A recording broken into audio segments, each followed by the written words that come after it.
Para entrevistar o ministro da Previdência, Ricardo Berzoini, nós convidamos André Laoz, editor executivo da revista Exame, Reinaldo Azevedo, diretor de redação da revista e do site Primeira Leitura, Silvia Fonseca, editora de política do jornal o Globo, Marta Salomão, repórter especial do jornal Folha de São Paulo, Márcio Chaer, diretor do site Consultor Jurídico, e Flávio Melo, repórter de política do jornal O Estado de São Paulo. O Roda Viva é transmitido em rede nacional para todos os estados brasileiros e também para Brasília. Para você participar do programa de hoje, você pode usar o nosso telefone, que é o 0 operadora 11 252 6525, ou o nosso fax 0 operadora 11 3874 3454. Pode ainda acessar o endereço eletrônico do programa, que é rodaviva@tvcultura.com.br. Boa noite, ministro. Boa noite, Marco. Queria começar pelo seguinte: o senhor acha que a população está suficientemente esclarecida sobre o que muda e o que não muda na reforma da Previdência? Não acho não, porque a Previdência é um tema muito complexo. É um tema que envolve muitos cálculos, muitas regras que são complicadas para o cidadão comum entender, e nem sempre as pessoas têm tempo para se debruçar e estudar o assunto a fundo. Eu acho que já existe uma consciência, depois de 6 meses de debate, nós começamos o debate em janeiro, já bastante maior do que havia, principalmente em relação à concepção da reforma.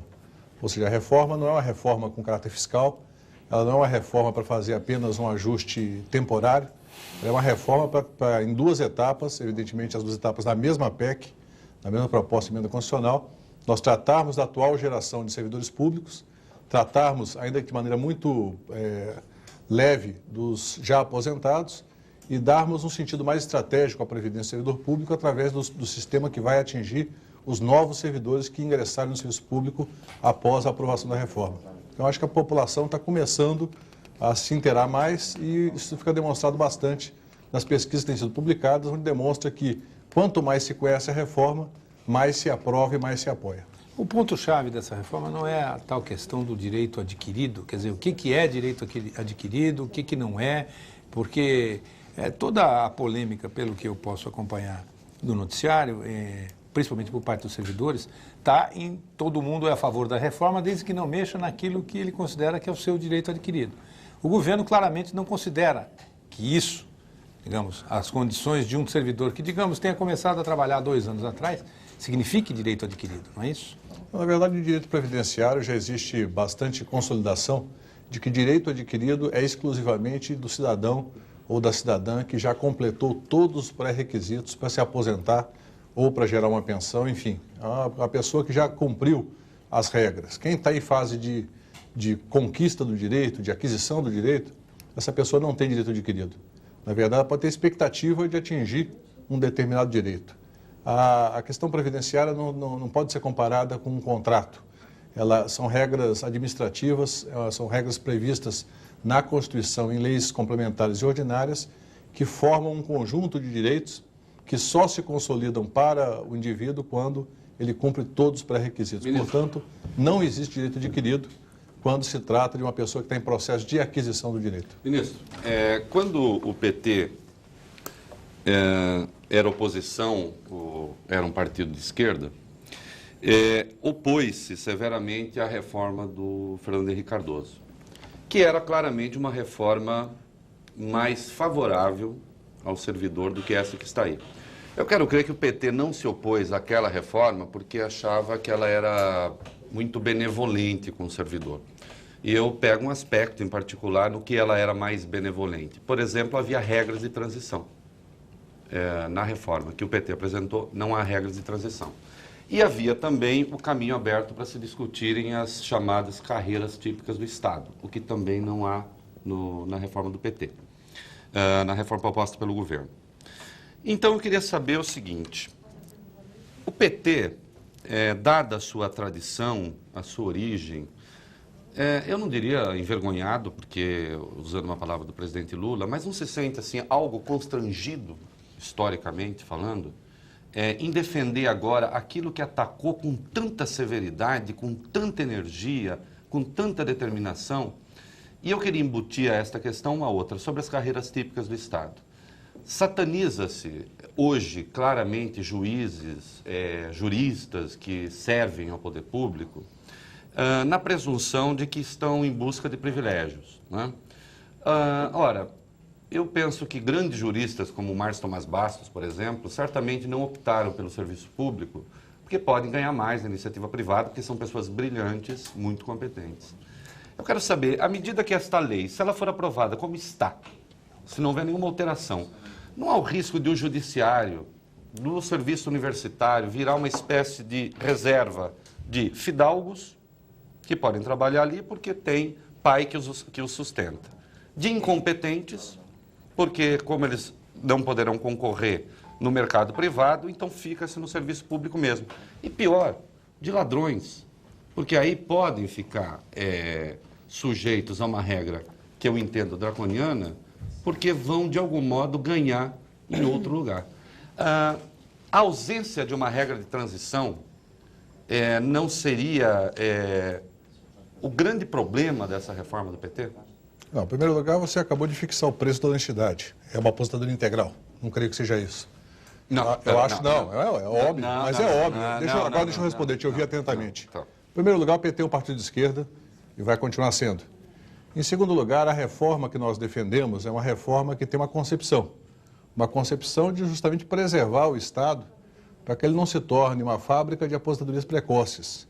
Eu não sei se o Brasil é um país rico o suficiente para aposentar uma juíza aos 48 anos. Desconfio que não seja. No governo FHC era? No governo FHC houve um equívoco fundamental na tramitação da reforma. Eu próprio, na época, como presidente dos sindicatos bancários, fui a Brasília várias vezes, uma das quais para conversar com o relator da reforma no Senado, o senador Tucano Beniveras, propondo que separasse os dois aspectos previdenciários em duas reformas distintas.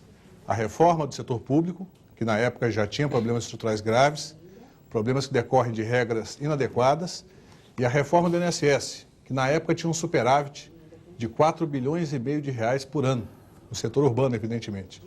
Portanto, não havia necessidade de mudança de regra no INSS. Esse foi o grande equívoco da proposta de emenda constitucional do governo Fernando Henrique Cardoso. Agora, o que é fundamental perceber, Reinaldo, é que nós temos, em relação à questão da concepção do Estado, aparentemente uma grande contradição entre aquilo que defendem alguns setores da máquina estatal e aquilo que é uma concepção de um Estado forte, de fato. Nós queremos um Estado forte, queremos um Estado bem organizado, onde as pessoas façam da permanência na carreira a sua demonstração de vocação. Quando eu disse que uma juíza pode aposentar aos 48 anos, não estou falando só de juízes. Estou falando também de auditores fiscais, estou falando de procuradores, estou falando de várias carreiras importantes para fortalecer o Estado. Quando a pessoa está no auge da sua capacidade profissional, no auge da sua competência, ela tem a opção de se aposentar. É bem verdade que uma boa parte não se aposenta. Esses permanecem, mas aqueles que se aposentam precocemente geram um custo para a sociedade extremamente inadequado para um país como o Brasil, especialmente. Mas se fosse só para um país como o Brasil, nós poderíamos até entender que é uma característica de um país que está em vias de desenvolvimento, mas em todos os países do mundo não se aposenta com a cidade. A tendência universal é de ter uma aposentadoria na época em que não se pode mais trabalhar. Aliás, previdência é uma questão de proteção social e não uma questão de você gerar uma renda para poder acumular outra renda, como acontece muitas vezes. A população, o que a idade tem a ver com a aposentadoria feita pela média? A idade, então, são dois aspectos diferentes. A idade é uma regra. Sim. A outra questão que também é adotado na França, na Alemanha, na América do Sul quase toda, na América do Norte, é que a aposentadoria não pode ser igual ao último salário. Não há sentido. No INSS é assim também. Há uma média de contribuições. A aposentadoria tem que expressar uma realidade contributiva ao longo da vida. Uma pessoa que tenha contribuído para o INSS durante 25 anos e depois faz um concurso e fica apenas 10 anos e se aposenta, gera um grande subsídio previdenciário que vai ser pago por quem? Pela totalidade da população, inclusive por aqueles que não têm nem emprego, nem previdência.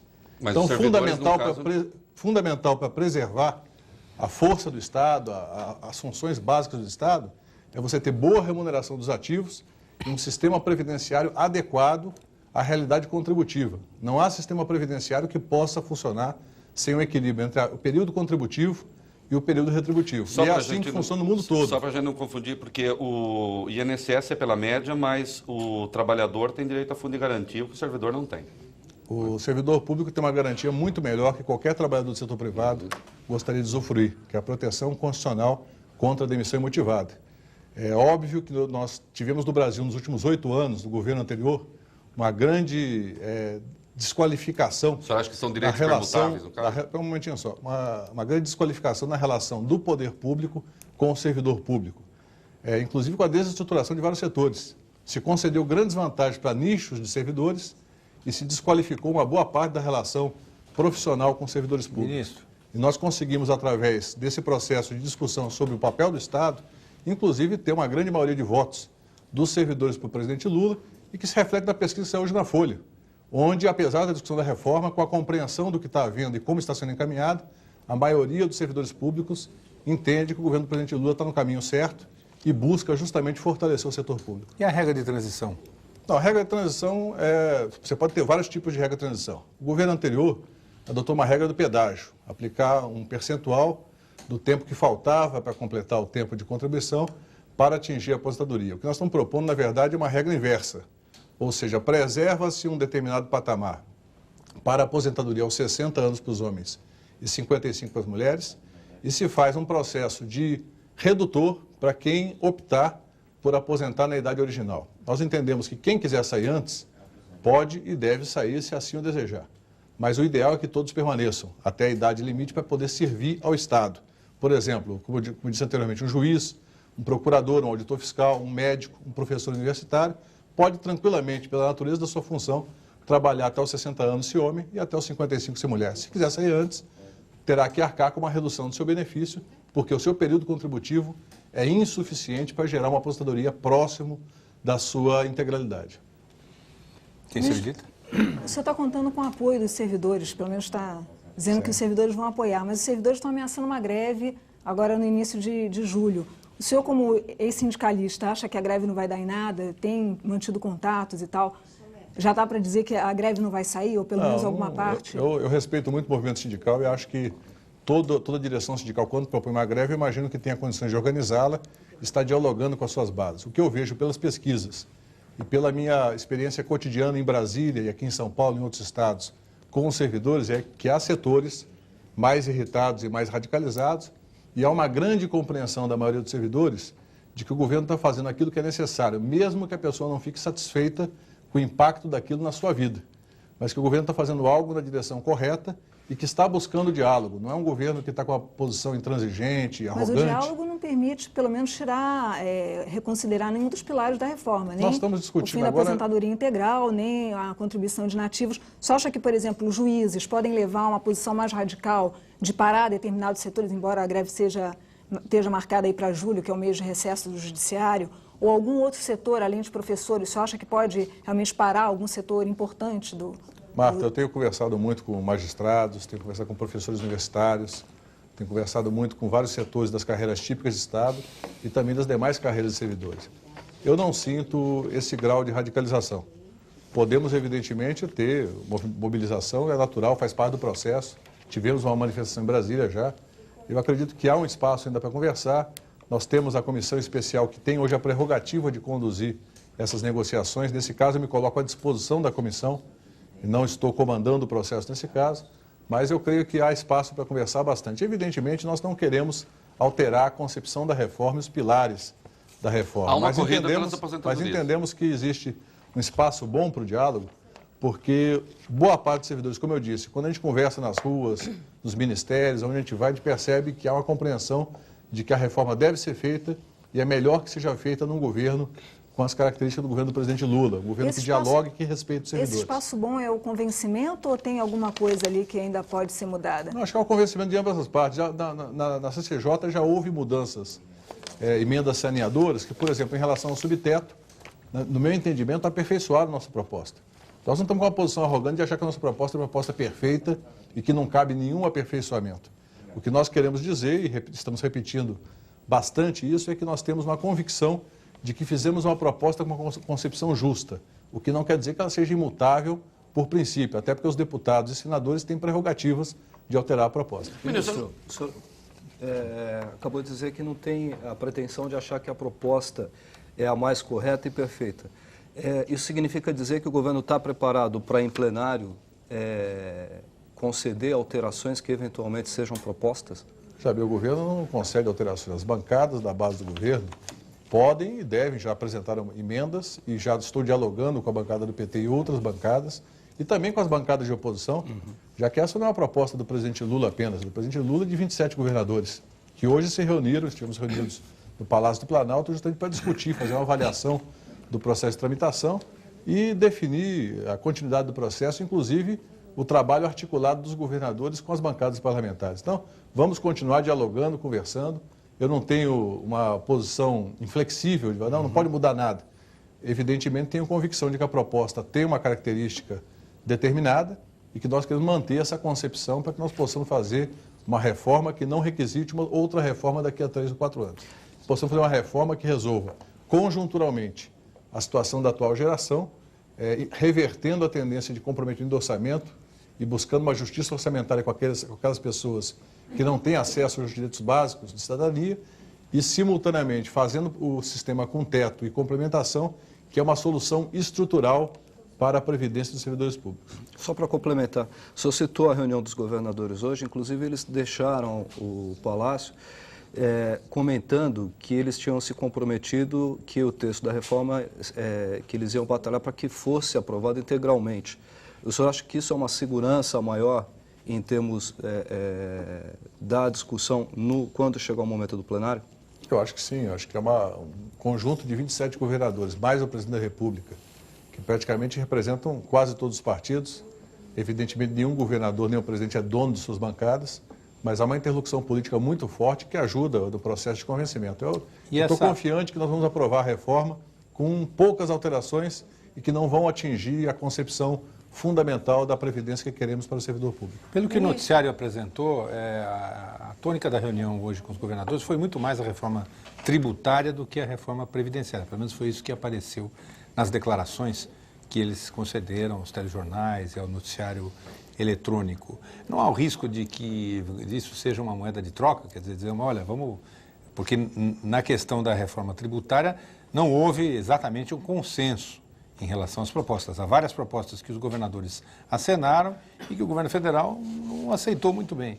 Não tem o risco de uma coisa atrapalhar a outra? Não, acho que a questão fundamental é que a reforma tributária e a previdenciária fazem parte de uma visão sobre a atual situação dos orçamentos públicos e como fazer para que os orçamentos possam ter maiores investimentos sociais e de infraestrutura, que elas se completam. Uma não depende da outra do ponto de vista da tramitação. Elas podem tramitar independentemente e podem ser aprovadas uma antes do que a outra. Mas do ponto de vista da nossa perspectiva política, as duas reformas têm igual importância. O que há na reforma tributária é que há mais conflitividade entre a União, Estados e municípios. Há interesses mais conflituosos. No caso da reforma da Previdência, praticamente não há. Por quê? Porque há um entendimento sobre a necessidade e a urgência de se realizar essa reforma entre governadores de partidos de oposição ao governo federal e também de partidos de situação. Ministro, há hoje no governo uma unanimidade que a reforma da Previdência é necessária para se sanear as contas, para se corrigir distorções, para se fazer justiça, como o senhor disse. O PT hoje, majoritariamente, pensa assim, mas não passou a pensar assim ao tomar posse. Não teria sido mais coerente, não se teria evitado a maioria das reações que o governo enfrenta hoje, se o PT tivesse dito na campanha eleitoral que faria a reforma nos moldes em que está propondo? Com certeza, na campanha eleitoral não houve detalhamento nem na parte tributária nem na parte previdenciária, ao ponto de chegarmos a dizer quais seriam as medidas em detalhes. Mas houve um debate forte sobre a questão previdenciária na campanha. Eu, pessoalmente, participei de inúmeros debates sobre reforma previdenciária durante a campanha. Mas sempre negou que no programa de governo está explicitamente... por exemplo, a taxação dos inativos. No programa de governo está explicitamente colocado nosso diagnóstico sobre a previdência dos servidores públicos. E temos resolução da década de 90 ainda, de 1996, ainda quando estava tramitando a reforma do governo anterior, configurando um sistema como estamos propondo hoje, com teto e com complementação através de fundos de pensão fechados, sem fins lucrativos, geridos paritariamente. Portanto, não há uma contradição na concepção. Evidentemente, por exemplo, a contribuição de inativos. A principal argumentação que o PT sempre colocou contra essa contribuição foi o aspecto isolado da sua proposta. O governo Fernando Henrique Cardoso propôs várias vezes de maneira isolada, como uma medida isolada em relação à questão previdenciária.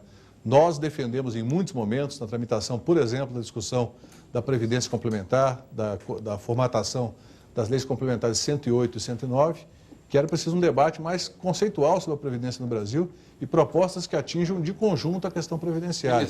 Quando nós estamos propondo, por exemplo, o teto de R$ 2.400, aumentar de 1.869 para 2.400, significa uma demonstração clara de compromisso com a Previdência Pública. Ou seja, nós queremos ter um sistema básico público de repartição que possa proteger o cidadão, não só para a aposentadoria, para o auxílio-doença, auxílio-acidente, salário-maternidade, Mas o pensão senhor por acha, morte. nesse aspecto, que esse teto de 17 mil para pagamento de benefícios ainda é muito alto? Se você vê que a média das aposentadorias dos trabalhadores da iniciativa privada, portanto, que recebem pelo INSS, é de R$ 380, esse teto de 17 mil, ele não legitima essa desigualdade que há no serviço público? Veja bem, são dois tetos que nós estamos falando. Um teto é o teto do regime de repartição dos novos servidores, 2.400, que será igual ao teto do INSS, que também será, se aprovado, de 2.400. O outro é o teto constitucional, que hoje nós não temos nenhum.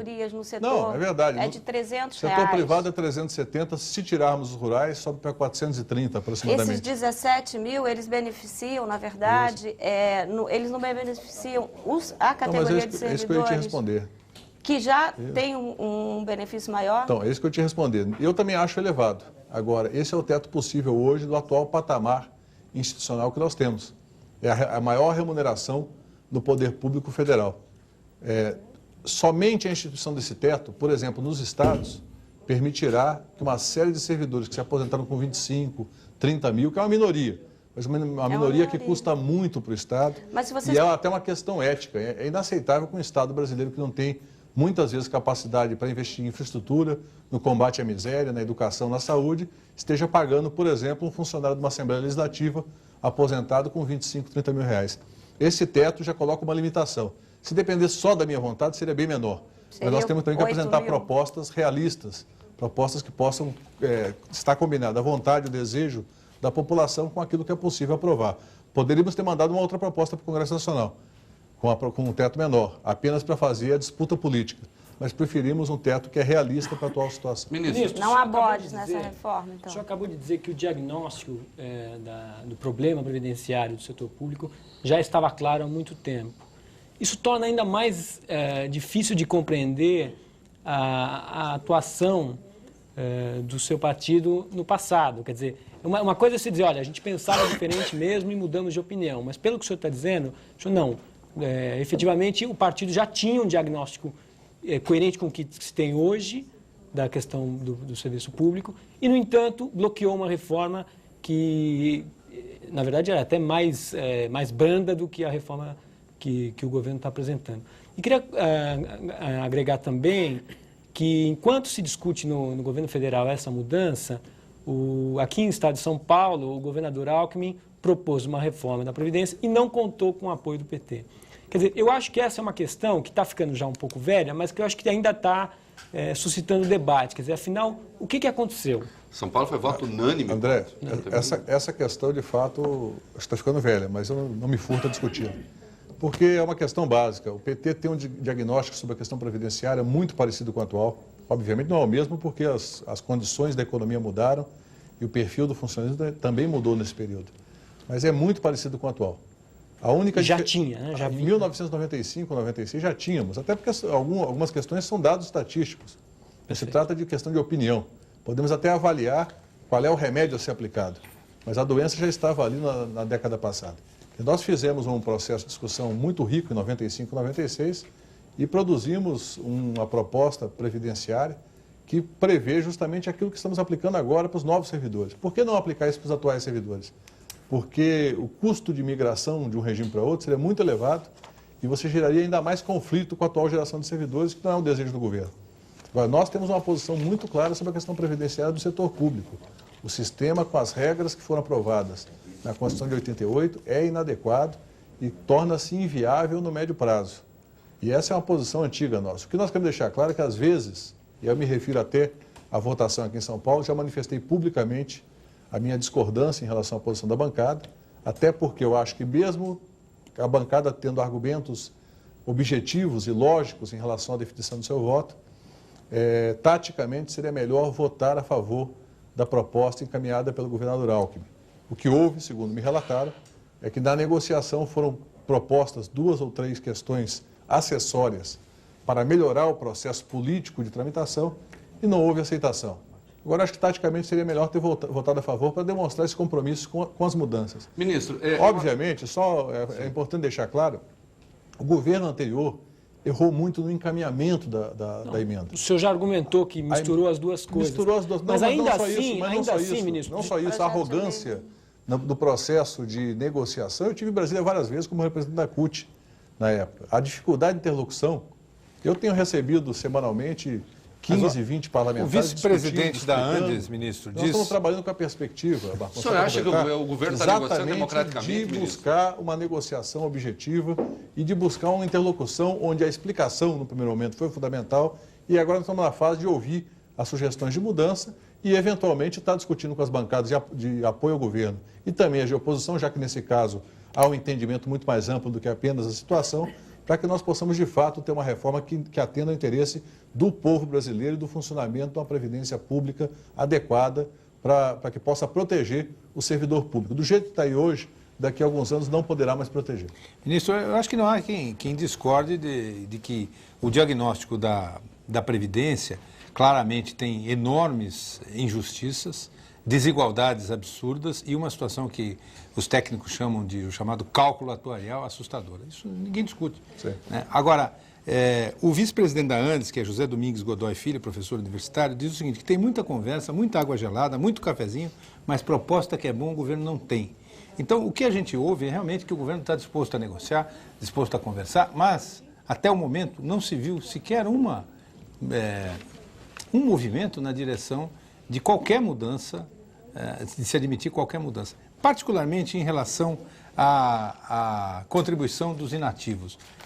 Há quem afirme, e vários especialistas, de que é aquela história do bode na sala, que essa contribuição dos inativos não é significativa do ponto de vista do dinheiro efetivo que vai entrar, mas é apenas um instrumento de barganha. Existe realidade nisso? Não, claro que não. Na verdade, nós estamos com um conjunto de propostas que compõe um conjunto coerente. Por que a contribuição de inativos foi introduzida na proposta? Através de um processo em que, se nós não tivéssemos um mecanismo de contribuição daqueles que já se aposentaram, o custo para os ativos, ou a mudança na regra de idade, ou no cálculo da média, teria que ser mais forte. Considerando que quem já se aposentou nas condições mais favoráveis, muitos sem limite de idade, antes da emenda 20. Quase todos, ou praticamente todos, com a integralidade de seus proventos, sem contribuir. Muitos passaram a contribuir só em 93. Portanto, é mais do que justo, do ponto de vista de uma visão solidária do sistema, que quem se aposentou nessa situação contribua, principalmente levando em consideração que nós propusemos uma faixa de isenção, ou seja, aqueles que têm rendimento menor não vão pagar e aqueles que têm rendimento superior a 1.058 vão pagar só a partir dessa renda, portanto, ninguém vai pagar exatamente 11%. Então, nós criamos uma condição onde, compondo essa medida com outras medidas importantes, e Previdência é isso, não há segredo em Previdência. Ou você mexe na idade, ou você mexe no percentual de contribuição de ativos ou inativos, ou você mexe, por exemplo, nos critérios de apuração do benefício. Não há outros parâmetros possíveis. E nós, durante todo esse processo, inclusive o dirigente da Andes, que você citou, esteve comigo no meu gabinete várias vezes. Tomou muita água, muito cafezinho, mas também nós pedimos muitas sugestões para todos os setores. Para ser encaminhado e muitas vezes não surgiram sugestões. Por exemplo, como eu digo, a Previdência é um processo racional. Nós temos variáveis, o tempo de contribuição, a idade, o percentual da alíquota de contribuição. Qual é a possibilidade de termos um entendimento sobre isso? Se o presidente da Andes, o vice-presidente, ou qualquer outro setor do movimento sindical ainda tiver sugestões nessa direção, continuamos com as portas abertas, porque o governo não vai deixar de receber propostas, sugestões, críticas e qualquer outro tipo de colocação a respeito da reforma da Previdência. Ministro, duas perguntas de telespectador. Francisco Romero, do Rio de Janeiro, diz o seguinte: tenho 34 anos de serviço, já fui prejudicado com a emenda constitucional número 20, de 98, e agora tenho que trabalhar mais 5 anos. Tenho 55 anos, diz o Francisco. É justo mudar a regra do jogo na hora de ir embora para casa? Primeiro, ele só terá que trabalhar mais esse tempo se for servidor público. Sim, imagino que ele se trata do INSS. Claro. Ainda há uma certa confusão, é bom sempre esclarecer. Em segundo lugar, a regra do jogo, como eu disse, o sistema previdenciário não é um contrato. As regras são constitucionais ou infraconstitucionais. O interesse público, nesse caso, é mais forte do que o interesse individual. Por mais que as pessoas possam individualmente se sentir afrontadas com a proposta. Mas no caso dele, por exemplo, se ele vai precisar trabalhar mais 5 anos, é um brasileiro que tem emprego, que está incluído, que tem direito à previdência. Portanto, hoje, na situação que nós temos no país, com a situação de desemprego e outras questões importantes, eu acho que não é uma situação das mais constrangedoras. No entanto, obviamente, ele tem todo o direito de ficar constrangido, irritado, indignado com a proposta. Bom, mas agora é uma proposta adequada para preservar o direito que ele receba para sempre a sua aposentadoria. Ministro, Só um pouquinho, tem mais 2 perguntas aqui. Rodrigo Lopes, estudante de 17 anos, diz o seguinte, que a crítica dele se refere ao fato de que no Brasil há muitos ex-deputados e senadores que recebem mais de 3 aposentadorias. É também nessa direção a pergunta de Melontônio Carvalho, químico de São Paulo, que pergunta a posição do senhor a respeito das aposentadorias especiais, como para juízes, militares e também políticos que se aposentam com apenas 2 mandatos. Ele pergunta o que será feito para acabar com esses privilégios. Então, em relação ao acúmulo de aposentadorias, o teto coloca uma limitação. Ainda não ideal, mas coloca uma limitação que, evidentemente, já restringe essa acumulação. Os tais 17 mil. Os tais 17 mil, que ainda é muito elevado para aquilo que seria desejável. Mas, no entanto, já é uma limitação, porque tem gente que recebe bem mais do que isso hoje por acumular 3 ou 4 aposentadorias. Em relação aos segmentos especiais, eu tenho dito de maneira clara, eu acredito que manter um sistema especial para os militares, a semelhança do que ocorre em todo o mundo, é razoável, até porque a sua carreira tem uma relação muito distinta de qualquer carreira civil. No entanto, é preciso que esse sistema tenha equilíbrio também. Não podemos ter um sistema altamente subsidiado, como ocorre hoje, e por isso estamos já em fase final de elaboração de uma proposta de lei ordinária, já que o sistema previdenciário dos militares é regido por uma lei ordinária e não por dispositivos constitucionais, e haverá mudanças também significativas. O que é fundamental perceber é que, no caso dos militares, já existe contribuição de nativos. Então, os militares já contribuem como aposentados, como reformados ou reservistas, e também as pensionistas e os pensionistas militares também contribuem. Então, já tem um aspecto que já está igual à proposta que nós estamos apresentando para os servidores civis. Ministro, eu fiz aqui uma pequena provocação dizendo que o PT, quando era um partido de esquerda, o senhor disse, primeiro, o PT continua de esquerda. Muito bem. Então, eu queria aqui discutir algumas teses que talvez fossem de um partido de esquerda. Hoje, segundo dados que estão no próprio site do Ministério, de 100 trabalhadores, há 58 apenas que estão, de algum modo, ligados ao INSS. Tá certo? Há um texto ali também muito interessante que diz que pelo menos 18,7 milhões de trabalhadores informais poderiam estar contribuindo e não estão. Né? E, ao mesmo tempo, o senhor diz que a reforma não é fiscalista. Eu acho que porque eu não vejo outro interesse nela que não seja arrecadatório e nem vejo uma reforma do Estado sendo feita. Ao contrário, temo que carreira como judiciário, professores universitários, se desestruturem. Se eu sou um reitor de universidade privada, essa hora eu estou esfregando as mãos esperando os professores da rede pública de ensino vir para o setor privado.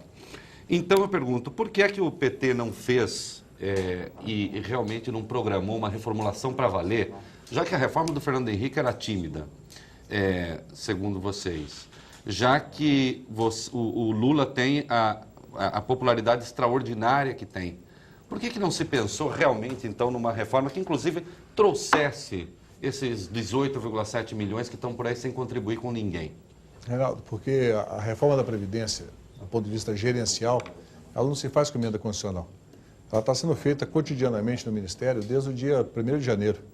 Nós estamos trabalhando na recuperação da capacidade de fiscalização do INSS, nós estamos trabalhando na capacidade tecnológica, na recuperação de créditos, no combate às fraudes, que são um número elevado na minha avaliação no INSS, até pela falta de investimento. O governo anterior deixou a empresa de tecnologia de informação da Previdência, a Dataprev, sem investimento por praticamente 8 anos. Hoje é uma situação que você não consegue colocar um programa novo de controle, de cruzamento de dados, porque não tem capacidade. Nós estamos revendo todo o processo de organização da tecnologia de informação para atualizar a possibilidade de termos um gerenciamento profissional da Previdência Social. Em relação à exclusão, esse é um tema que para nós é prioritário. Nós temos no Brasil 40 milhões de brasileiros que não têm acesso à Previdência, são pessoas economicamente ativas que estão fora. Desses 40 milhões, 18 milhões, como você bem disse, são pessoas que têm renda superior a um salário mínimo e que poderiam, de alguma maneira, estar contribuindo. A proposta que nós estamos elaborando e que já foi divulgada por mais de uma vez é a redução do custo de contribuição para o autônomo, simultaneamente a uma maior fiscalização. Porque desses 18 milhões, 7 milhões são empregados sem carteira assinada de empresas, mais 1.700.000 são empregadas domésticas sem carteira assinada. Aí nós temos 1 milhão de empregadores não registrados no INSS. Então não é um contingente que se trata com uma única política. Você tem que fazer uma combinação de políticas para buscar uma maior cobertura previdenciária, inclusive a educação previdenciária, a conscientização. Porque tem um dado importante, no Brasil, quando se fala em previdência, o que se pensa é a aposentadoria. As pessoas pensam, como é que eu vou fazer para me aposentar? Agora, um cidadão, por exemplo, que é um trabalhador da economia informal, que às vezes tem uma renda de 600, 700, 800 reais, mesmo sendo informal, ele muitas vezes ele não pensa que se ele tiver um acidente de trabalho, por exemplo, for sofrer um atropelamento, sofrer qualquer tipo de doença, ele vai ficar sem renda. Se for uma mulher, ficar grávida e tiver que se afastar um período para cuidar do seu filho, vai ficar sem nenhum tipo de renda, sem nenhum tipo de proteção. Então, o que nós queremos, estamos também já ampliando através de várias políticas administrativas gerenciais, é uma educação previdenciária mais ampla, inclusive levando para as escolas de primeiro e segundo grau e cursos universitários a informação sobre o que é a Previdência. Explicar claramente que a Previdência não é apenas a aposentadoria, é um sistema de proteção social que está previsto nos artigos 194 a 201 da Constituição, junto com a Seguridade como um todo, junto com a saúde, com a assistência, com o seguro-desemprego, para proteger o cidadão daqueles momentos em que ele não tem capacidade de gerar renda através do seu próprio trabalho. Mas essas medidas gerenciais, elas dão conta de segurar o déficit do INSS, que os números do próprio governo dizem que ele é muito mais explosivo que o próprio déficit do setor público, porque ele cresce de uma forma muito mais acelerada com o tempo do que o próprio... Sem a reforma, o setor público teria um déficit mais contido do que o próprio INSS. Primeiro vamos Essas qualificar, Marta, qualificar o déficit do INSS e o déficit do setor público. No setor público hoje, por exemplo, setor federal, o governo federal esse ano vai gastar 23 bilhões de reais para subsidiar a aposentadoria de 950 mil pessoas. Portanto, 23 bilhões para 950 mil. No INSS, vai gastar aproximadamente 24 a 26 bilhões para subsidiar a aposentadoria de 19 milhões de pessoas. Aposentadoria e outros benefícios, 19 milhões de pessoas. Há uma discrepância total de subsídios entre um sistema e outro. Evidentemente, no INSS, se formos estudar mais a fundo, nós vamos verificar que também benefícios como salário e maternidade são benefícios altamente subsidiados. Por quê? Porque é do interesse da sociedade. A sociedade quer proteger a maternidade com 4 meses de renda sem a prestação do serviço correspondente. Portanto, é um subsídio mais do que justificável e mais do que razoável. Assim como o fundo rural, que deveria ser considerado renda mínima, não? E temos mais 6 milhões e 900 mil trabalhadores rurais aposentados pelo INSS, que estão na contabilidade do INSS, mas que são pagos com a contribuição social sobre o lucro líquido e com a COFINS. Portanto, não há nenhuma contradição entre uma coisa e outra. Não basta qualificar como renda mínima algo que é decorrente de uma relação de trabalho. No mundo inteiro, todos os países, a previdência rural é subsidiada e é a previdência, não é assistência. Ministro. Por quê? Decorrente de uma relação de trabalho. Portanto, ter desequilíbrio entre receita e despesa não é o problema central. Por isso que a nossa concepção não é fiscal. Nós não temos uma lógica fiscal da Previdência. Mas, senão estaríamos propondo, por exemplo, como propôs o governo anterior algumas vezes, vamos passar os rurais para assistência. Não vamos passar os rurais para assistência porque são trabalhadores. Não estão numa característica de precisar de assistência. Precisam de um sistema previdenciário adequado à característica e que nós busquemos, como já estamos fazendo. Só um momentinho, Reinaldo. Só até para nós entendermos o que é previdência, o que é assistência, o que é renda mínima. Mas não é mais progressista que ele seja considerado uma assistência, que seja um dever do Estado, afinal de contas? Porque, ao contrário, não é verdade. Ao contrário, não é as verdade entidades de trabalhadores essas pessoas agrícolas... muitas vezes nem contribuíram com nada, elas estão ganhando dinheiro. Reinaldo, as entidades, primeiro, não é verdade que não contribuíram com nada. Muitas isso vezes demonstra, não, inclusive, a falta de informação sobre a Previdência Agrícola. Muitas vezes Existe não. um sistema contritivo Criado lá pela ditadura sobre o faturamento, que é a cobrança sobre a comercialização agrícola. E quando não tem, ministro? Nós nos reunimos já, no mínimo 3 ou 4 vezes com a CNA e com a CONTAG para discutir como aperfeiçoar o sistema contributivo. Muito em breve, já tem fase final de conclusão, muito em breve nós vamos apresentar para o país uma nova proposta para a previdência do setor rural, com o apoio das entidades empresariais e com o apoio da agricultura familiar e das entidades que representam trabalhadores assalariados agrícolas. Por quê? porque os trabalhadores querem contribuir mais, eles querem garantir uma situação em que não se coloque mais a perspectiva de ir para assistência. Isso é pauta jornalística. Vai ter um novo sistema de previdência agrícola. O senhor tem ideia de quando? Estamos em fase final de conclusão. Estamos negociando bastante com a CONTAG, com a CNA. Como? Com a redução da idade mínima. Já tem um sistema especial hoje. A Constituição prevê 5 anos a menos e um sistema especial de contribuição. Mas é que eles começam a trabalhar muito cedo, né? Exato. Não, mas na nossa avaliação não há nenhuma reivindicação de reduzir essa idade. O que eles querem é garantir que todos tenham condição de acesso à aposentadoria, que possam ter documentação ao longo da sua vida, para que possam comprovar. Hoje, infelizmente, muitas pessoas, por falta de documentação, têm dificuldade de acesso à aposentadoria agrícola. E nós queremos garantir a documentação, para que todo trabalhador e trabalhadora rural possam efetivamente ter acesso a uma aposentadoria de pelo menos um salário mínimo, quando chegar na idade de 55 anos o homem e 50 anos a mulher. Ministro, nós transitamos aqui para a questão... André, deixa eu só interromper você e pedir ao Márcio, que ainda não teve a oportunidade de fazer pergunta. Ministro, o seguinte, a coragem desse governo é uma coisa inquestionável, não é? Tanto que tem merecido elogios de setores até bastante inesperados, como o governo americano, o FMI. Agora, por outro lado, não só por iniciativas como a defesa dessa reforma previdenciária, como a política monetária, fazendária que vem sendo colocada em prática, tem desagradado bastante os eleitores que sempre foram o setor mais intenso de apoio ao partido, como o setor ideológico, os sindicalistas, do qual o senhor é oriundo, não é? E, mais recentemente, de menos anos para cá, do próprio setor público, que são justamente os lotes onde tem havido maior desconforto, maior até mesmo revolta com o PT agora.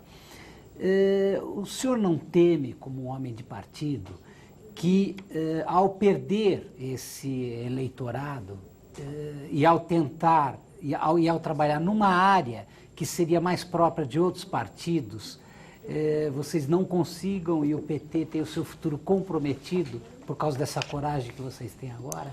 Olha só a imagem que você acabou de passar. Você passou a imagem de que os setores típicos do eleitorado petista ou da base orgânica do partido estão insatisfeitos. No entanto, o presidente Lula foi no Congresso da CUT, dialogou com a plateia, uma pequena minoria vaiou, a maioria aplaudiu de pé o posicionamento do presidente. O candidato, que tem uma identidade do ponto de vista até da participação no mesmo sindicato, uma identidade de amizade com o presidente Lula, foi eleito presidente da Central Sindical sem qualquer tipo de questionamento da imensa maioria dos delegados. Nós temos hoje uma pesquisa na Folha de São Paulo que demonstra que os servidores públicos têm um índice de aprovação ao governo Lula maior do que a média da população.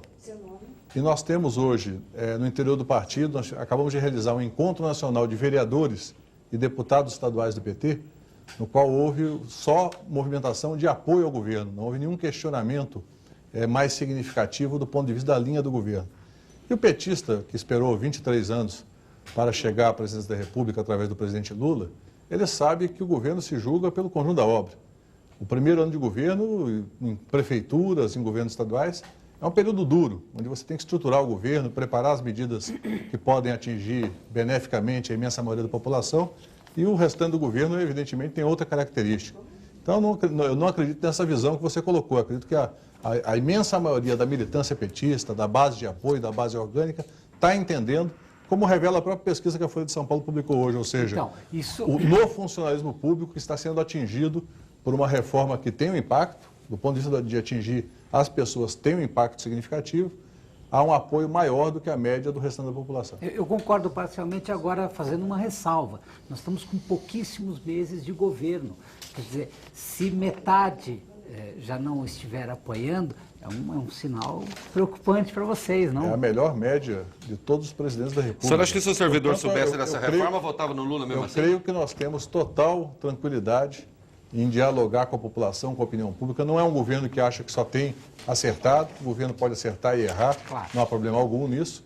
mas é um governo que está procurando construir um relacionamento transparente e saudável com a população. E, ministro, se a população conhecesse, se os servidores conhecessem a proposta da reforma, o senhor acha que ela votaria no Lula mesmo assim, os servidores? Não tenho a menor dúvida. O senhor acha que eles votariam contra seu próprio interesse objetivo Não tenho a para menor votar o Lula no dúvida. poder? A própria pesquisa de hoje desmente a versão de setores, inclusive dentro do próprio Ainda partido. não, a redução ainda não aconteceu, né? Ela desmente, objetivamente, quando mostra um percentual médio maior, um setor que é muito informado e que nós estamos tomando a iniciativa de informar.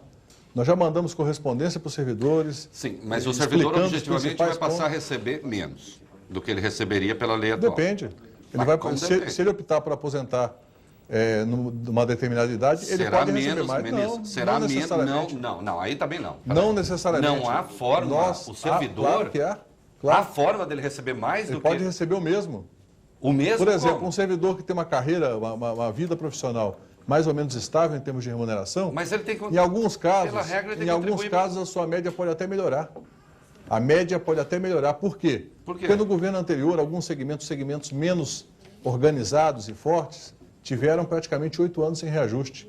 Quando você aplica o mesmo critério do INSS, que é aplicar um índice de correção da inflação para as contribuições, para apurar a média, ele chega praticamente no patamar Ministro, que está isso recebendo. nós estamos pautando aqui neste momento, o Isso. senhor e com a minha Não ajuda tenha como dúvida. escada, nós estamos pautando a mídia nacional. Amanhã eu vou botar todo mundo para fazer esse diabo desse cálculo, que eu quero saber como é que se recebe mais. Façam a conta. Eu desafio a primeira o senhor e questão, digo que não, mas enfim. A primeira questão, Reinaldo, é que você talvez não conheça Não conheço. a redação da proposta de emenda constitucional. Não conheço. Ela diz que para apurar o benefício será levado em consideração as média das contribuições, contribuições. a média das contribuições. Sim, Você sabe que média é essa? sei. Não sabe, porque é a lei ordinária que vai dizer. Não, mas escuta. Quem vai dizer isso é a lei ordinária, Reinaldo. Escuta. Você ainda não sabe o que senhor tá média é tentando- essa. Não, o senhor está tentando me pegar num truque. Mas não de maneira alguma. Não, está tentando Aí, pegar num truque. aí você já funciona. está Eu tô presumindo com a minha tô- intenção. Tô Você fazendo... está presumindo com a minha intenção. Vamos Eu te pegar digo um o seguinte, texto, você não conhece o texto da Vamos proposta pegar, não constitucional. conheço o texto da proposta. Então analisou e de maneira desafio o senhor a equivocada. provar que se vai aumentar, que Eu vai vou te dizer de receber maneira mais. objetiva. A proposta Não de há emenda, como. a proposta de emenda Não há constitucional como. prevê que será a média das contribuições na forma da lei. E os é uma lei 11%, ordinária que vai Na estabelecer forma da isso, lei, uma maioria vai que o PT vai estabelecer ter o que não período. tem como ganhar mais. Vai ministro. estabelecer o período, Reinaldo. Você está tentando... Não, amanhã. Você tá, Mas tem os você tá 11%, tentando né, induzir ministro? o telespectador a uma conclusão que não é verdadeira. Não é verdadeira. não. Mas tem os 11% depois, né? Os 11% de contribuição, evidentemente. Aí tem joga para nativa. baixo. Não, mas aí ele vai continuar com o mesmo... Aliás, se fosse 11% sem isenção, ele continuaria com a mesma renda líquida que ele tinha na ativa, nesse exemplo que eu coloquei, do servidor que tenha a sua remuneração Que é a mais ou menos exceção da homogênea. exceção da exceção. Tá. Uma renda mais ou menos homogênea. Agora, com a contribuição, havendo isenção até 1058, na verdade, muitos poderão até ir Tem um ganho. para a inatividade recebendo um pouco mais do que receber na atividade. Deixa eu voltar para o que a Marta estava dizendo, que realmente todos os estudos mostram que a situação do INSS, a situação fiscal, evidentemente que se trata de uma massa muito maior de trabalhadores, no longo prazo é muito explosivo, quer dizer, é muito mais grave do que a situação do setor público. Depende, por exemplo, do patamar de crescimento da economia dos próximos anos. Depende do grau de formalização que nós conseguimos para a mão de obra. Depende da fiscalização que nós conseguimos realizar nas empresas que não registram seus empregados. Então, tem vários fatores aí que são Sem dúvida. dependentes. Tudo que envolve previdência... E o mais importante é o combate à sonegação. Nós nós cumprimos uma obrigação legal que por 12 anos não foi cumprida, que era publicar na internet ou dar conhecimento através de qualquer outro meio da lista dos devedores do INSS. Fomos criticados por isso. Muitas empresas alegaram, não, mas nós estamos contestando na justiça. Do ponto de vista da dívida ativa, já estão na dívida ativa, não tem qualquer questionamento. Então, nós estamos tomando uma série de providências para atualizar a metodologia de fiscalização. Então, uma postura muito dura no combate à corrupção nessa área. Já demitimos alguns auditores esse ano. A imensa maioria dos auditores são pessoas sérias, honestas, e não queremos comprometer a imagem deles com essa minoria, mas vamos ter uma postura dura no combate à corrupção.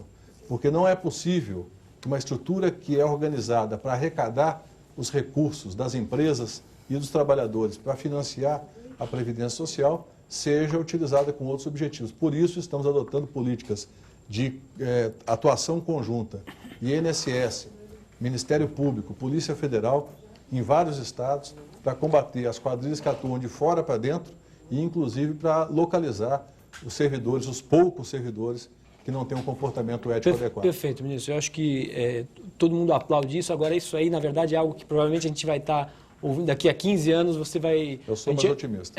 Vamos ver. Agora, deixa eu fazer minha questão. Eu acho que pouca gente tem atentado para uma promessa que foi feita pelo presidente Lula, que na verdade, para os impactos dessa promessa, que é o de dobrar o salário mínimo nos próximos 4 anos, quer dizer, nos 4 anos de mandato. E que, na verdade, agora ficou concentrado nos 3 anos, dado que esse ano já foi. No fundo, isso, como a gente estava discutindo, como muita gente, milhões e milhões de brasileiros são aposentados pelo salário mínimo, toda vez que se discutia aumento do salário mínimo, esbarrava nessa questão. Mas, espera aí, como é que você vai financiar a Previdência? Então, o que eu pergunto é exatamente isso.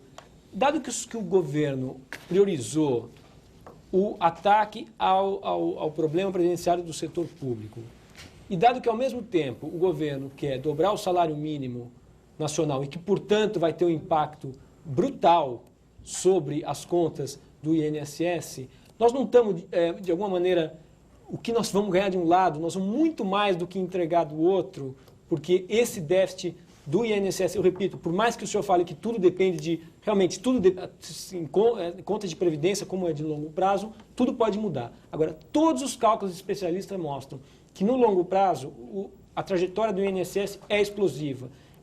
Então, isso que eu queria ver, eu acho que ou as pessoas não estão atentando para esse problema potencial nas finanças públicas do Brasil, ou então as pessoas não estão acreditando na promessa que foi feita de que, afinal, o salário mínimo vai dobrar. Eu queria saber que o senhor explicasse, vai caber ou não vai ter aumento do salário mínimo? André, eu acho que a maior parte da população brasileira conhece pouco o INSS. Por exemplo, poucos sabem que 50% das aposentadorias do INSS são concedidas por idade, aos 65 anos para os homens e aos 60 anos para as mulheres. Portanto, já existe um grande contingente que, infelizmente, não consegue chegar a completar 35 anos de contribuição. O tempo mínimo de contribuição para aposentar por idade é fixado em linhas gerais, tem diferenças de acordo com a época que entrou, mas é de 15 anos de contribuição. Eu creio que esse tipo de sistema comporta subsídios. Subsídios que são previstos na Constituição. A Constituição prevê já que o sistema da Seguridade Social ele deve ser financiado pela contribuição social sobre o lucro líquido, a contribuição sobre faturamento, a COFINS, e também um pedaço da CPMF, para que nós viabilizemos um sistema de proteção social. Agora, obviamente, para aqueles que querem se aposentar por tempo de contribuição, o regime tem que ser contributivo. E por isso já existe no INSS um padrão bastante contributivo, de 35 anos de contribuição e 30 anos. Agora, obviamente, se nós tivermos uma avaliação que não temos hoje, se tivermos a avaliação de que é preciso propor mudanças, não teremos nenhum constrangimento de fazer isso. Para hoje, não temos nenhuma avaliação que nos conduza à tese de que é preciso mudar as regras de acesso à aposentadoria no INSS. Eu continuo insistindo. O ponto não é esse, ministro. O aspecto gerencial do INSS é mais fundamental do que isso. O senhor não entendeu o meu ponto. O que eu estava dizendo é que temos, talvez, 20 milhões de pessoas, eu não sei o número. 19 milhões de beneficiários hoje e 28 milhões de contribuintes. Sim, mas desses, uma grande parte recebe o salário mínimo. Quanto recebe um salário mínimo? Dois Pelo terços. menos. Quanto? Dois terços. Estamos falando de 14 milhões. 14 milhões aproximadamente. 14 milhões. 14 milhões que, se a gente dobrar o salário mínimo daqui a 3 anos, quer dizer, não sei quando que essa promessa vai ser cumprida, é um impacto fiscal violento. Quer dizer, exatamente essa questão. Da onde que vai vir esse dinheiro? Você vê como é que a questão do impacto fiscal, ela é relativa, inclusive, nesse aspecto. Tem um impacto fiscal, de um lado, no processo de pagamento de benefícios do INSS, de outro lado, na arrecadação do próprio INSS, na arrecadação dos demais impostos. Nós estamos falando de um processo de crescimento da renda do trabalhador, que se nós conseguirmos cumprir, vamos trabalhar para isso, esse compromisso do presidente Lula durante a campanha, nós vamos ter uma mudança fundamental no perfil de renda do trabalhador brasileiro, com impactos decisivos na contribuição sobre o faturamento, na contribuição social sobre o lucro líquido. Obviamente é uma meta ambiciosa e que exige do governo uma estratégia para cumpri-la, mas nós não temos a preocupação de que isso seja um fator de inviabilização do INSS. Obviamente, nesse aspecto, nós podemos ter que fazer ajustes do ponto de vista da política de financiamento da Previdência Pública. Mas essa é a Previdência do povo. É a previdência da imensa maioria da população. Como eu disse, são 20 milhões de recebedores de benefícios, são 28 milhões de contribuintes, número evidentemente achatado pelo desemprego e pela situação do país, e nós temos ainda 40 milhões de pessoas que nós desejamos que venha para essa previdência. E, portanto, há metas muito mais amplas do que simplesmente nós focarmos numa análise meramente fiscal. Eu já vi algumas contas publicadas em jornais sobre a perspectiva de impacto que o salário mínimo pode ter se cumprir o compromisso do presidente Lula. Eu creio que são contas que ficam estanques, analisam apenas o aspecto fiscal de receita e despesa, mas não analisam os impactos que ocorrerão na economia como um todo se nós conseguirmos cumprir a promessa do presidente Lula. Recebemos diversas perguntas aqui e reclamações de telespectadores. Márcia Regina Bu, advogada e professora da Universidade Presbiteriana Mackenzie. Tiago Alves Carvalho, 19 anos. Vânia Nassif. Lucas Hoffman. Marília Alves Barbur. O engenheiro André Soesdroy Kiss. Todos na seguinte questão. Por que é que foi cassada a condição de entidade classificada como de filantropia, eu já estou com problemas com essa palavra hoje, filantropia por parte do governo para a Universidade Mackenzie, e se há por parte do Ministério algum tipo de estudo em relação a fundações ligadas a bancos ou instituições financeiras em geral?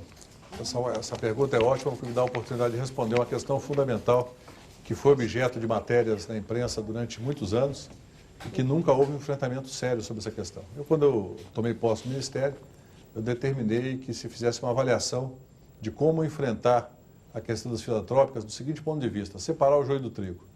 Quem cumpre a lei, quem está de acordo com a legislação, deve merecer o maior respeito e o maior apoio do governo. Quem usa a filantropia para, eventualmente, cumprir outros objetivos e que não cumpre a legislação pertinente, não deve merecer a prorrogação do certificado de filantropia. Não é o caso específico dessa universidade, mas de várias que nós despachamos pela cassação do certificado de filantropia. Por quê? Eu não cumpri os pré-requisitos mínimos. Nós temos no Brasil hoje uma quantidade enorme de filantrópicas. Eu determinei que se faça, junto com a Receita Federal, uma apuração da situação das 350 maiores, que concentram 80% da renúncia previdenciária. A renúncia total é de 2 bilhões e 200 milhões hoje. Portanto, um valor considerável que faz falta não só na Previdência, mas que também faria falta numa assistência social adequada. Não é correto o Estado brasileiro conceder renúncia previdenciária para entidades que não estão cumprindo a legislação pertinente em relação à questão assistencial.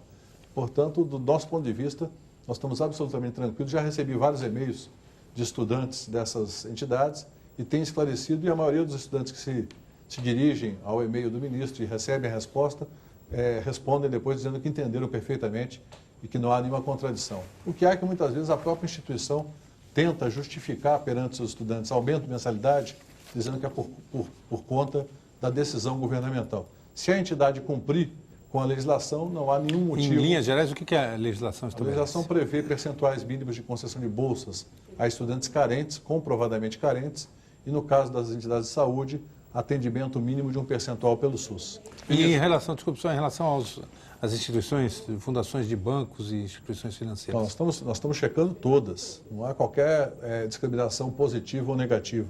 Nós estamos checando as 350 maiores de maneira especial e estaremos analisando todas que chegarem para o exame do Ministério da Previdência. Esse é um assunto que se divide em dois ministérios. Quem concede o certificado é o Ministério da Assistência através do Conselho Nacional de Assistência Social.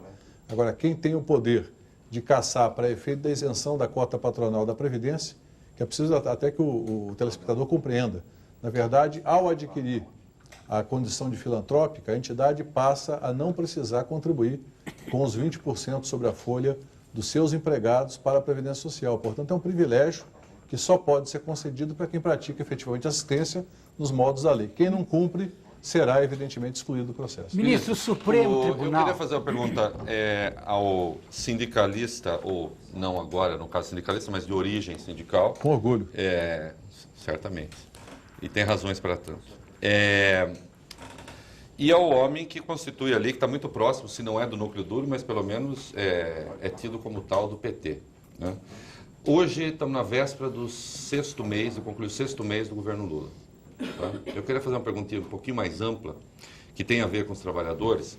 Segundo a apuração do IBGE, nos 5 primeiros meses, nas 6 principais capitais ou regiões metropolitanas, se acrescentaram aí 580 mil desempregados novos, aqueles que já tínhamos tido e que tínhamos daquele modelo do governo Fernando Henrique, com o qual o PT veio, suponho, para acabar, né?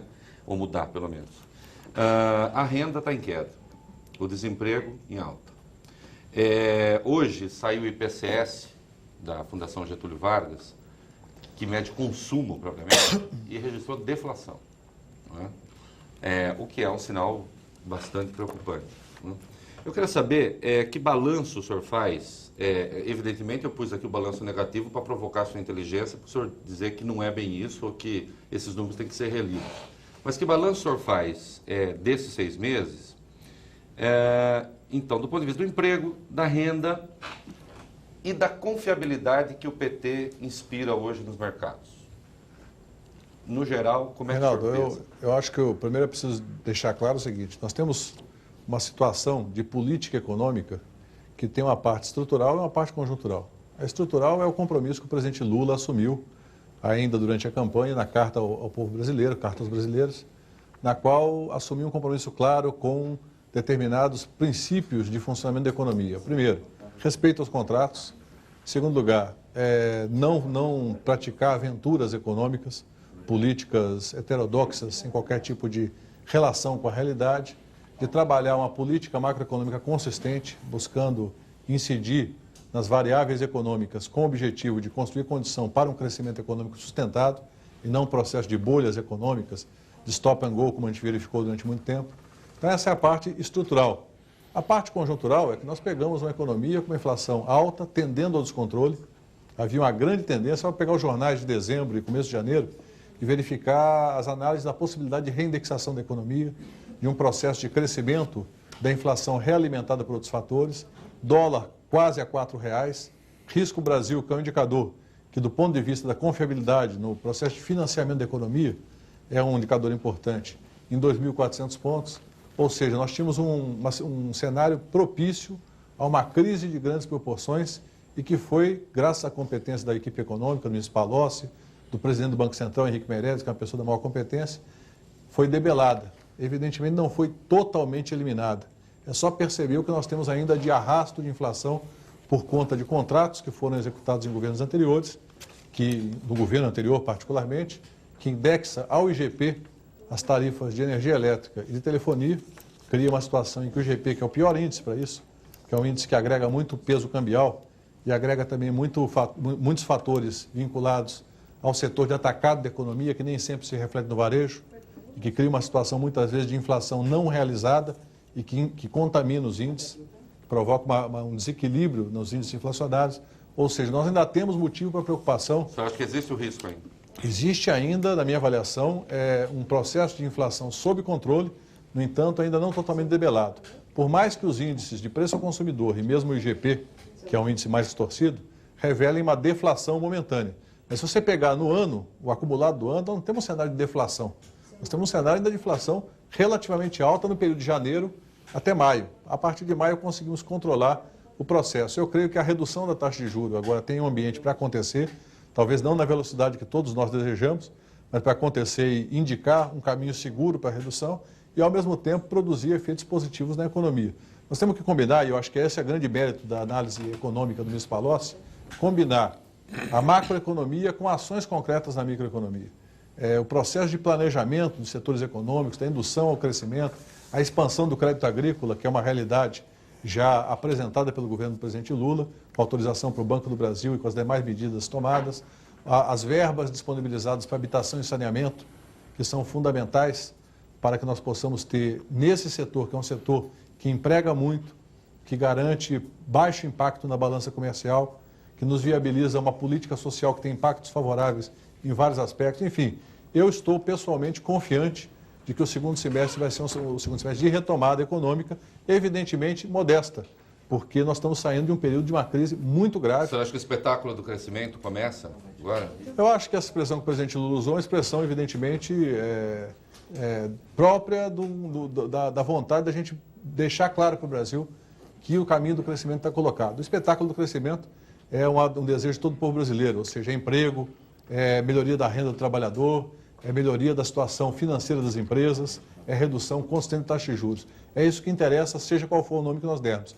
E eu acho que se houver, para o povo brasileiro que viu tanto stop and go, tanto processo de bolha, eu acho que vai ser um espetáculo de fato. Mas o senhor acha que é já? Julho? Começa em julho? Nós começamos já a reverter. Eu acho que o mês de junho é o mês da inflexão para o processo de retomada do crescimento. Evidentemente com dificuldades, porque nós sabemos que a própria queda de renda real do trabalhador, ela provoca uma situação de contração do consumo. Com a expansão do crédito, o pacote do microcrédito foi lançado, que não é uma solução mágica. Nós sabemos que ele leva tempo para começar a gerar massa crítica efetiva.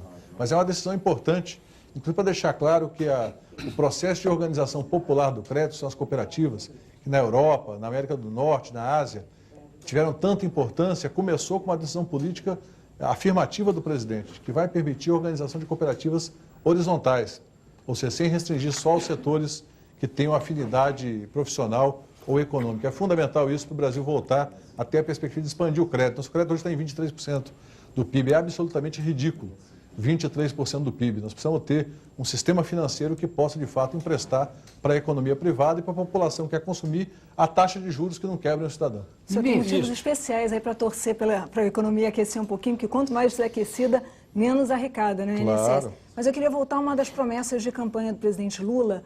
Uma das versões do Fome Zero, acho que chegou à reta final da campanha, falava em universalizar o acesso à Previdência. Esses 40 milhões de brasileiros, né, trabalhadores que estão fora de qualquer sistema de seguridade social, teriam acesso à união bancaria. Isso é uma promessa de campanha que ainda dá para ser mantida ou foi uma maluquice? Não, essa é uma... Veja bem, esse é um caso objetivo em que dá para dialogar com a questão orçamentária. Se teve uma questão que eu acho que o Brasil progrediu nos últimos anos, foi começar a perceber que não tem política fora do orçamento. Se não tiver orçamento, qualquer promessa, ela acaba encontrando obstáculo no momento em que o Congresso Nacional aprova o orçamento no final do ano e na própria execução orçamentária no ano seguinte. É herança não maldita do FHC? Não, acho que essa é uma herança positiva de um conjunto, a própria discussão do orçamento participativo do PT, uma postura que setores do governo anterior tiveram em relação a explicitar as limitações orçamentárias, a própria lei da responsabilidade fiscal, que tem defeitos, mas que tem um espírito de lembrar que não adianta querer fazer mágica. Agora, nessa questão particularmente, se você pegar o número, os 40 milhões de excluídos da Previdência, imaginar que uma parte possa ser absorvido pelo crescimento do mercado de trabalho, pelo crescimento da formalização do emprego, que outra parte pode ser atingida por políticas de fiscalização e de convencimento a filiação à Previdência, que outra parte pode ser convencido pela redução da contribuição do autônomo, que é outra das metas que colocamos para a realização ainda este ano, ou seja, ter uma contribuição menor para o autônomo, que mesmo com uma perda imediata, possa significar no médio prazo uma recuperação até com vantagem da arrecadação junto aos autônomos. E, finalmente, com a possibilidade de nós termos uma cobertura maior de períodos de inatividade. Ou seja, hoje, a pessoa que para de contribuir no INSS, e pouca gente sabe disso, tem um período de carência de 24 meses. Tem uma cobertura de 24 meses sem estar contribuindo diretamente para o INSS. Então, essa é uma pessoa que tem uma cobertura adicional ainda importante. Nós podemos, havendo condições estruturais, inclusive discutir a ampliação disso. Até uma série de políticas, não é uma política única para a inclusão previdenciária. É uma ilusão achar, olha, eu vou pegar esses 40 milhões e vou fazer uma política única para os 40 milhões. São políticas diferenciadas que têm que ser propostas e praticadas de acordo com a característica de cada segmento. Nós temos um caso interessante, que são as categorias extrativistas, os quebradores de pedra de vários setores e tal, que são setores que muitas vezes trabalham para prefeituras, quebrando pedra para calçamento. E a prefeitura, por falta de consciência, por vários outros motivos, não toma a iniciativa de organizar esses trabalhadores em cooperativas, de propiciar a sua filiação à Previdência. Então, esse é o desafio nosso, que não é só previdenciário. É de lembrar que a responsabilidade social com esse tipo de trabalhador, se não for cumprida a tempo, vai gerar um problema maior no futuro, que é o idoso miserável, que é a falta de mecanismos de inclusão da terceira idade e que é principalmente você jogar aquilo que seria a responsabilidade da Previdência no futuro para a assistência social. Mas considerando que é realista aí do ponto de vista orçamentário, e considerando que vários trabalhadores vão ser atraídos para a Previdência, quantos ainda ficam de fora? O que dá para... Isso é impossível, nós temos uma estimativa clara sobre isso. O que é importante é a combinação dessas políticas ser avaliada, ou seja, ter mecanismos claros de avaliação para nós verificarmos a eficiência de cada uma das políticas de inclusão. Até porque no Brasil nunca foi feito um movimento organizado de inclusão previdenciária a partir da iniciativa do poder público. Ou seja, quando o mercado de trabalho crescia, você tinha mais gente coberta pela Previdência. Quando havia um período de desemprego, você tinha menos gente coberta pela Previdência. Agora o governo está com a preocupação específica de desenvolver políticas setoriais segmentadas para atrair o máximo possível de trabalhadores para a Previdência. Como eu falei, por exemplo, 1.700.000 empregadas domésticas sem registro, de acordo com a PNAD de 99. Essa é uma política específica. Uma parte disso, às vezes até ocorre inclusive por desleixo do empregador, que deixa para o mês que vem, deixa para o mês que vem, deixa para o mês que vem e não inscreve a sua empregada na Previdência Social. O próprio empregador não doméstico, nesse caso, muitas vezes fica avaliando se o mercado vai ficar melhor, se não vai, para formalizar a relação. E nós precisamos ter um trabalho forte, primeiro de fiscalização, mas ao mesmo tempo de educação, para que nós possamos garantir que as pessoas entendam que inscrever um empregado na Previdência Social é uma proteção para o empregador, até mais do que para o empregado. Ministro, o senhor citou o dado do baixo volume de crédito no Brasil e acho que existe já um diagnóstico claro que talvez a principal razão para isso seja o fato de que tem um ente que compete com o setor privado, que é o governo. E no caso da reforma da Previdência, parece claro que ela vai permitir, no curto e médio prazo, uma folga fiscal, porque é uma reforma que está, de fato, mexendo com despesa, etc. Então, aí vai se colocar uma questão, talvez não ano que vem, mas, afinal, o que vai ser feito com o dinheiro que vai entrar? Quer dizer, de um lado, você tem um leque imenso de desejos do governo de atender às suas próprias promessas. Eu citei uma delas, dobrar o salário mínimo. Sim. E queria voltar nesse ponto, que tem um impacto fiscal violento. E, de outro lado, uma atitude de fazer, não, então vamos aproveitar que está entrando mais dinheiro para diminuir essa voracidade do Estado em cima do setor privado, para que o crédito possa expandir, para que o país possa crescer em bases mais sólidas. Eu acho que é uma questão que está sendo colocada. No fundo, o que eu estou querendo dizer é o seguinte: qual é a visão mais ampla do governo sobre o ganho que vai ser obtido na reforma da Previdência? Ele vai ser simplesmente um gasto que vai deixar de ser feito para ser feito em outro lugar, ou ele vai ser efetivamente usado para alavancar um momento, talvez, de crescimento mais sólido, etc. Gostaria de linkar essa questão com uma outra pergunta, que nós vimos no governo passado um incrível crescimento da carga tributária. Quer dizer, no fundo, foi um ajuste fiscal que se conseguiu tardiamente, e às duras penas, foi feito muito mais com uma fúria arrecadatória, que o governo atual está dizendo que não vai se repetir. E, no entanto, lá a gente tem visto surgir N propostas. Uma delas, eu não sei em que pé que está, era, por exemplo, taxar na Previdência o faturamento das empresas, quer dizer, o imposto de encascata, eu não sei se avançou ou não. Ou seja, eu gostaria que o senhor... Ou seja, a dúvida se efetivamente o governo está disposto a cumprir o tal ajuste fiscal de melhor qualidade que o ministro Palocci diz que vai fazer e que a gente não sabe ainda se vai fazer ou não. No caso do senhor, só para concluir, vai haver um ganho fiscal. Como é que esse dinheiro vai ser usado? André, primeiro nós temos outros setores para conseguir ganho de eficiência.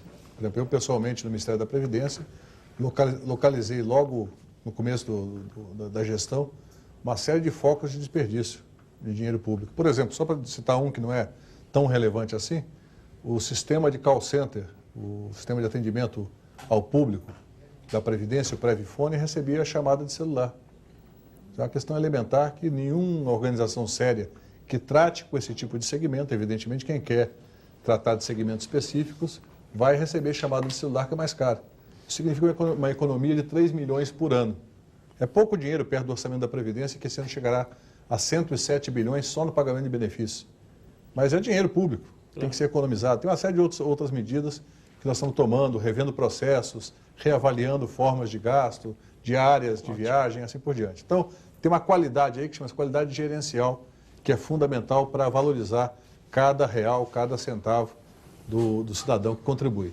A outra parte, evidentemente, é você discutir o impacto de uma reforma que não elimina déficit. Ela reverte uma tendência de crescimento. Portanto, ela ajuda numa composição geral do orçamento a abrir espaço para investimentos na área social e de infraestrutura.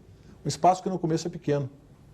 Aliás, o presidente Lula tem dito, e é verdade, que do ponto de vista do seu governo, se quisesse esperar mais 4 anos sem fazer a reforma, poderia ser uma medida politicamente interessante. Só que do ponto de vista da responsabilidade administrativa e de governo, seria evidentemente um equívoco. Até porque essas regras do artigo 40 da Constituição afetam de maneira igual ou mais grave vários estados que já estão sem capacidade nenhuma de investimento em políticas sociais. Então nós temos uma visão muito clara de que o orçamento é um só, é preciso abrir espaço para políticas sociais e para investimentos. A reforma da Previdência não será a única política para isso. Uma boa gestão da dívida pública é tão ou mais importante do que essa questão. E é fundamental perceber que essa situação que nós chegamos basicamente graças a um crescimento da dívida totalmente despropositado nos últimos 8 anos. E nós estamos agora buscando as condições macroeconômicas para reverter, que não é fácil. Não é uma tarefa simples, porque tem fatores externos ao país e assim por diante. Então nós podemos contar com a perspectiva de termos em 2004 um orçamento mais organizado, um orçamento menos pressionado pela Previdência do setor público e por outros fatores orçamentários e econômicos, e a possibilidade de ter uma taxa de juros mais baixa que vai influenciar no custo de rolagem da dívida. Mas o que você falou é verdade. Quer dizer, o setor financeiro brasileiro, evidentemente, não é que ele, que ele empresta caro e empresta pouco apenas por vontade. É porque ele tem onde colocar o dinheiro. Na rolagem da dívida pública, que tem um padrão de rentabilidade certamente mais atraente do que muitos empréstimos. Agora, também é verdade que o spread bancário no Brasil é exagerado e que o lucro dos bancos é acima da média mundial. Então, existe um processo aí que é uma combinação de um comportamento adequado a uma conjuntura de distribuição de quem busca crédito junto ao mercado, e do outro lado você tem também uma postura dos bancos que é relativamente cartelizada, e que uma boa política de acompanhamento, de fiscalização e de indução à concorrência pode reduzir, mas também é fundamental que você reduza a pressão do Estado sobre o mercado de capitais do Brasil. O ex-ministro Roberto Brant, deputado federal pelo PFL de Minas Gerais, faz várias observações, fez através da imprensa várias observações em relação à proposta de reforma, mas uma delas acho que principalmente não foi abordada aqui, que ele calcula que o aumento do teto de contribuição para R$ 2.400, que está proposto nessa modificação, na verdade não vai significar um direito adquirido, digamos assim, de que o trabalhador que se aposente agora vai receber esses 2.400. Ele calcula que somente em 2030 as pessoas vão poder receber a contribuição, a aposentadoria, digamos, pelos 2.400. E afirma que até lá o que vai acontecer é um aumento de 55% na contribuição e, portanto, uma receita maior da Previdência. Isso é verdade? Não, não é verdade. A conta que ele faz é assim, quem vai receber 2.400? Sim. Aí é óbvio, se você teve um processo o INSS calcula a média para verificar qual será o benefício. Você teve um período de contribuições com teto achatado, claro, ele será levado em consideração na formatação da média. Mas quem se aposentar, se a reforma for aprovada este ano, quem se aposentar já em janeiro de 2004, já terá um ganho de quase R$200 sobre a média que teria se o teto não fosse modificado. Por que haverá esse ganho? Porque esse cidadão fez contribuições em valor real acima do teto atual. Se ele não tivesse a mudança do teto, ele não teria a possibilidade de aproveitar essas contribuições na formatação da sua média. Portanto, os trabalhadores que estão em vias de se aposentar no INSS já terão ganho no seu benefício já a partir dos primeiros meses após a reforma ser aprovado o teto conforme nós mandamos para o Congresso Nacional. Portanto, não é verdade essa conta de que só daqui a 20 e tantos anos... eles terão que contribuir... Terão que contribuir a mais. Eu acho que as pessoas contribuem nesse caso satisfeitas por poder melhorar sua média e aproveitar contribuições anteriores. Ele pagaria, mesmo não tendo lido a emenda, como o senhor disse, ele pagaria 171 e passa a pagar o quê? Uns 264, 264, exatamente. E aí ele vai ganhar o quê? R$200?